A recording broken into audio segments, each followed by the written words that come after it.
Welcome back to Yahoo Finance. We want to welcome in Winnie Sun, Managing Director of Sun Group Wealth Partners, as part of our retirement series brought to you by Fidelity Investments. And Winnie, it's great to see you again. Let's just start big picture when it comes to retirement and the outlook, because we talked about more and more people starting to retire or retiring as a result of COVID. What does it look like now? What does this picture look like a year and a half into the pandemic?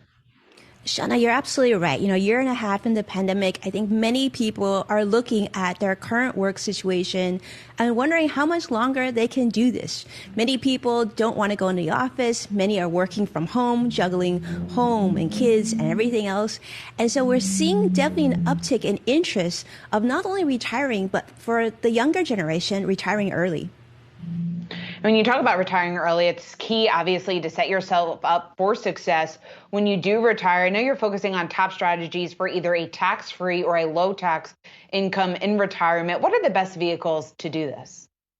So Shauna, that's the dream, right? When we're about to retire, that what we're looking on paper on our financial statements is what we're going to be keeping. And therefore, tax-free sort of is the number one goal. So for many of our clients, that's what we're looking at. If we can maximize the Roth 401k, that is what I say sort of the unsung hero, if you will, of your retirement plan, because monies that you contribute to that will grow to be 100% tax-free if you can hold it beyond age 59 and a half. However, one of the best things about the Roth 401k is it's kind of non-controversial in that it doesn't matter how much you earn, even if you're at that high tier, you can contribute to that plan. So that's one of my favorite avenues of saving for retirement. And if you do use that avenue, the Roth 401k, then I guess what should people be investing in? Is it ETFs? Is it mutual funds? Is there the best way to approach this type of investment? So Sean, it depends on what sort of investments you have at your disposal in your company's plan. So we know that 70% plus Americans have this sort of 401k at work, the Roth 401k. Now, oftentimes you'll have mutual funds, you'll have ETFs. I really like to have a balanced approach, but it has to make sense for you. For example, if you're much more skittish and you're a little bit more nervous about the market, maybe you have a higher degree of fixed income in your portfolio, or even maybe even cash reserves, although I'm not a big fan of cash reserves because you can't keep up with inflation returns. But you want to make sure it meets your investment criteria. Personally, I like to see, a good percentage of growth equity. So that way you have a potential for greater gain. And don't forget, because it's a Roth 401k, you don't have to worry about capital gains in the portfolio as well. So let's take advantage of it and try to give you the most amount of growth as we can.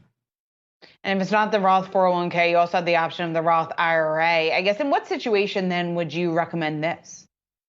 So I love the Roth 401k as well as the Roth IRA. Now, the difference with the Roth IRA, Shauna, as you know, is there are some income limitations. So generally, if you earn too much, there are thresholds where the IRS will prohibit you from making a direct contribution to the Roth IRA. However, how it stands right now, currently, there is still the option of the backdoor Roth IRA if your income exceeds that threshold.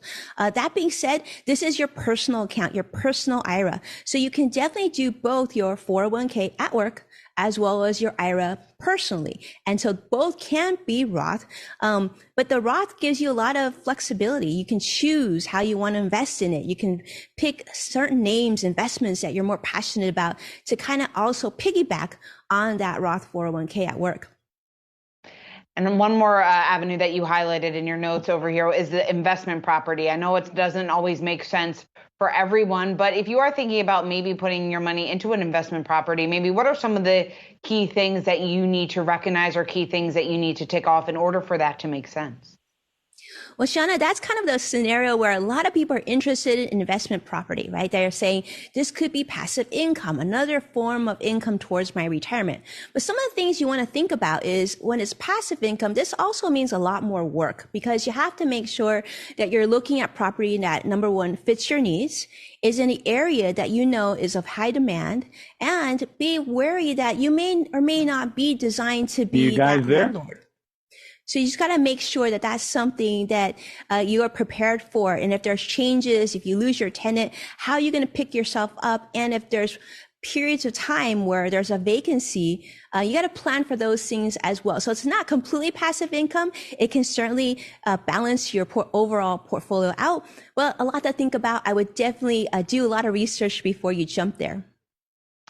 All right, Winnie Sun, great to speak with you, Managing Director of Sun Group Wealth Advisors.